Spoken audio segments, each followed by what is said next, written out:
October 2011. The silence of Sargodha's graveyard was shattered by the blood-curdling screams of a man who had spent years desecrating the dead.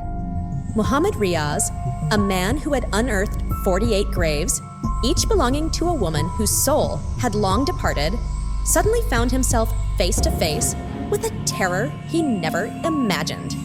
What did he see that night that drove him to madness, fleeing the very graves he once defiled?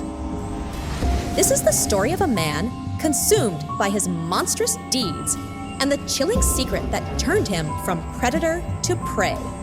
Stay with us as we uncover the darkness that still haunts those who dare to look into the shadows of Sargodha's graveyard. In the quiet city of Sargodha, Pakistan, a dark secret lay buried beneath the soil of an unassuming cemetery. It was a place where the living seldom ventured after sunset, and the dead were supposed to rest in peace. But in 1990, one man's morbid obsession turned this serene resting place into the site of unspeakable horrors. This is the chilling story of Muhammad Riaz, a 27-year-old gravedigger, and his friend Wazira, a man who crossed every boundary of humanity. Riaz was an ordinary man doing an extraordinary job, keeping the graves clean, sprinkling water over the tombstones, and maintaining the cemetery's peace. But as night fell and the city of Sargodha went to sleep, Riaz found himself drawn to the graves in a way that no one could have imagined. He wasn't alone in this macabre fascination. His friend Wazira, a man lost to drugs and depravity, shared his twisted desires. Every evening, Riaz would watch as Wazira roamed the cemetery, seeking out the graves of recently buried women. Wazira's eyes would gleam with a sickening excitement when he found what he was looking for.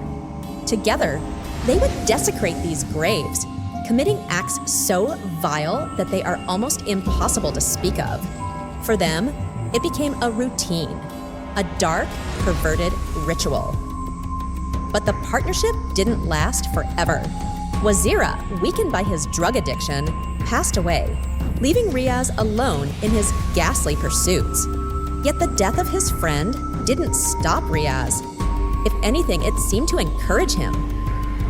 Over the next several years, he continued his heinous acts, desecrating the graves of 48 women, each time more daring than the last.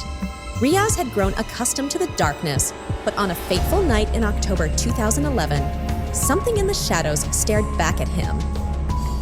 As he approached yet another grave, ready to defile the body within, he saw something that shook him to his core. It was as if the souls of those he had wronged were rising to confront him.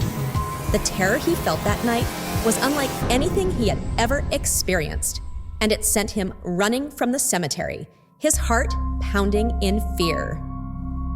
The following day, the people of Sargodha found the cemetery in chaos. Graves had been disturbed, the earth upturned, and the air thick with an unspoken dread.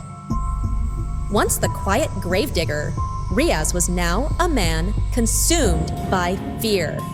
The townsfolk, enraged by the desecration of their loved ones, beat him mercilessly before handing him over to the police.